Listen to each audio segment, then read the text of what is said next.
Hi అండి మీ అందరికీ. Welcome to Anitha Vamsi vlogs. ఈ వ్లాగ్ వచ్చేసి సండే రోజు వ్లాగ్ అండి. ఇంకా అయితే శనివారమే మా మరిది వాళ్ళు వచ్చారు హైదరాబాద్ నుండి. మా మణికంఠ, మా బావగారు వాళ్ళ అబ్బాయి భార్గవ్ వాళ్ళందరూ వచ్చారు. ఇంకా అందుకని చెప్పేసి ఇంకా అంతకుముందే శనివారం రోజు కొద్దిగా ఇడ్లీ పిండి ఉంటే ఇంకా ఆదివారానికి వచ్చిద్దిలే అనుకున్నాము. ఇంకా అదైతే ఇడ్లీ అయితే వేశాను. అదైతే సరిగ్గా రాలేదండి. 2 ప్లేట్లు అయితే పాడైపోయినాయి. కొంచెం వాటర్ ఎక్కువైపోయి, పై ప్లేట్లు అయితే కొంచెం పర్వాలేదు బాగానే ఉన్నాయి. ఇంకా ఆదివారం రోజు టిఫిన్ అయిపోయిన తర్వాత మా వారైతే చికెన్ బిర్యానీకి అయితే రెడీ చేస్తున్నారు. ఇంకా బయటకు వెళ్ళి 1 కేజీ చికెన్ అయితే తీసుకొచ్చారు. అంటే కేజీన్నర అయితే తీసుకొచ్చారు. ఇంకా మా మణి బిర్యానీ కావాలని అడిగితే ఇంకా అందుకని చెప్పేసి ఇంకా మా వారైతే బయటకు వెళ్ళి 1 కేజీన్నర, అంటే వండి కూడా చాలా రోజులు అవుతుందండి. దాదాపుగా ఒక 2 నెలలు అవుతుంది వండి. ఇంక ఇంట్లో అయితే చేసుకోవట్లేవు. ఈ వేసవకాలం మొదలుపెట్టిన కాడి నుంచి అయితే మేము మానేసాం. అంటే అప్పుడప్పుడు అలా చేసుకునేవాళ్ళం, నెలలో ఒకసారైనా సరే. ఇంకా తర్వాత ఎందుకనో ఇంక ఈ ఎండలు స్టార్ట్ అయిన కాడి నుంచి, అంతకుముందు నుంచే అంటే ఈ చాకరీ మొత్తం చేయాలి, ఈయనే చేయాల్సి వస్తుంది మెయిన్. నేను ఎందుకంటే ఆదివారం పూట ఏ అంట్లో బట్టలు ఉతుక్కుంటూ ఉంటాను. ఇంక ఈయనే తీసుకొచ్చి వండేసరికి ఇంకా ఈయనకు కూడా కొంచెం చిరాకు అనిపిస్తుంది. ఇంకెందుకులే అని చెప్పేసి మామూలుగా వైట్ రైస్ లేకపోతే ఏదైనా కూర తెచ్చుకుంటాం కదండి ఆదివారం, ఇంకా ఇవైతే తీసుకొచ్చుకుంటున్నాము.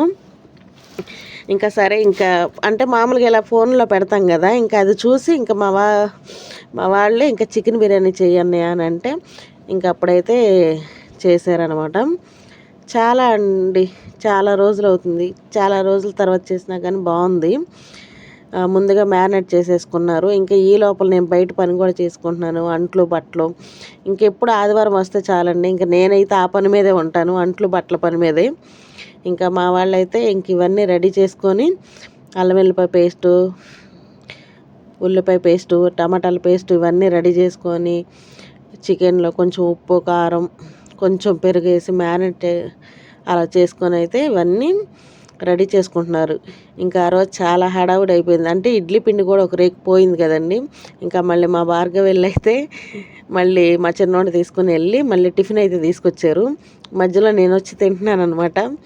ఎందుకు మళ్ళీ టిఫిన్ తీసుకొచ్చారని అంటే, మీ అబ్బాయి పొద్దున్నే లేకంగానే టిఫిన్ అని అన్నాడు, కానీ నేనేమో టిఫిన్ సరిగ్గా వేయలేదు కదా. ఇంకా అందుకని చెప్పేసి మా వారు నాకు అట్టిచ్చారు తినటానికి. మా అబ్బాయికి అప్పుడు కోపం వచ్చేసింది అనమాట. ఇంకా కోపం వచ్చేసేసి ఇంకా బయటికి వెళ్ళి తీసుకొచ్చాడు. ఇంకా నేను మధ్యలో లేచి అంట్లు తోమాను.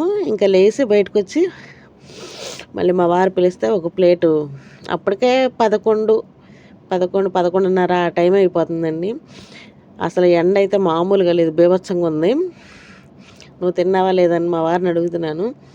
సరే, ఆయనేమో తినరనమాట.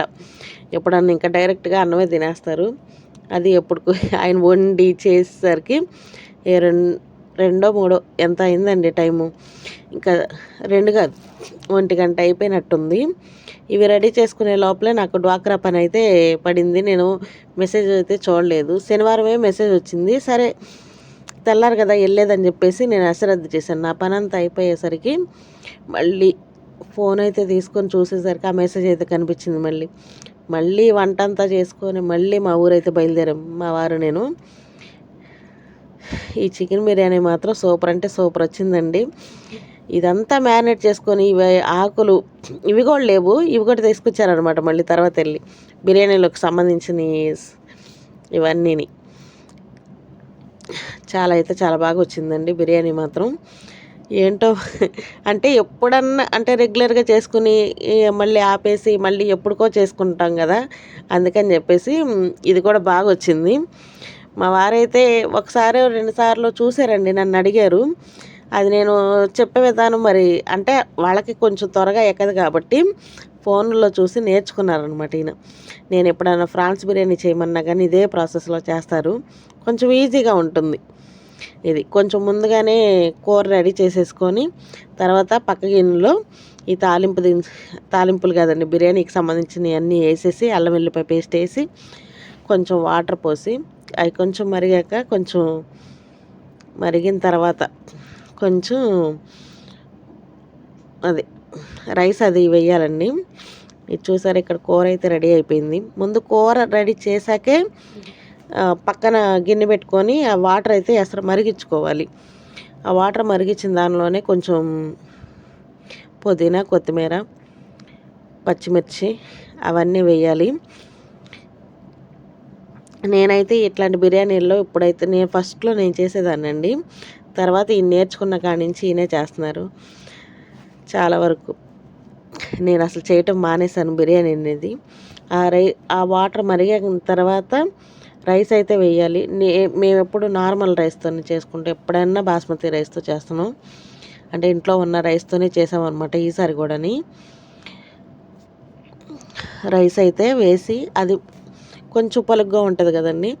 ఆ పొలుగ్గా ఉన్నప్పుడు ఈ రైసు ఇంకో గిన్నెలోకి కొద్ది కొద్దిగా వేసుకొని మళ్ళీ పైన కూర వేసుకుంటే బాగుంటుంది. అంటే వీడియో రన్ అయ్యేటప్పుడే మాట్లాడుకుంటే బాగుంటుందండి. ఆ రోజు మా మరిది వాళ్ళు వీళ్ళందరూ ఉండి టీవీ చూడటం వల్ల నేను వాయిస్ ఓవర్ ఇవ్వాల్సి వస్తుంది. లేదంటే చిన్నోడో పెద్దోడో మాట్లాడుకుంటే వెనకాల వాళ్ళ డాడీ చేస్తున్నాడు కదా, చక్కగా మాట్లాడుకుంటూ ఉండేవాళ్ళు.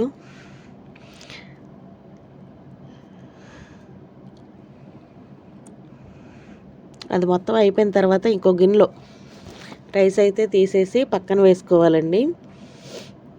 పక్కన వేసుకొని దానిపైన ఏదైనా గిన్నె మూత పెట్టేసుకున్నాం అనుకోండి, ఈ ఆవిరికి ఇది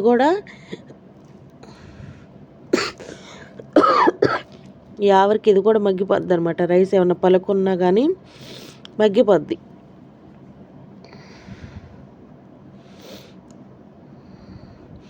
ఫస్ట్ టైం చేసినప్పుడే బాగా వచ్చిందండి మా వారి బిర్యానీ.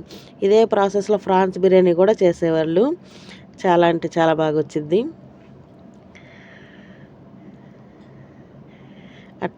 అలా 2 లేయర్లుగా పరుచుకోవాలి. అలా పరుచుకున్న తర్వాత మళ్ళీ రైస్ పెట్టేసుకొని దానిపైన ఉన్న కూర కూడా వేసేస్తే మనకి సరిపడా మేము తినే సమయానికి వీళ్ళు తినే సమయానికి ముక్కలు అయితే అయిపోయినాయి. రైస్ ఎక్కువైపోయింది, ముక్కలు తక్కువైపోయినాయి. కేజీన్నర చికెన్కి కేజీ బియ్యం అయితే కరెక్ట్గా, అంటే కొంచెం ముక్కలు తింటే బాగుంటుంది కదా, అలా సరిపోయేదేమో. అంటే ముక్కలన్నీ అయిపోయినాయి, రైస్ అయితే మిగిలిపోయింది.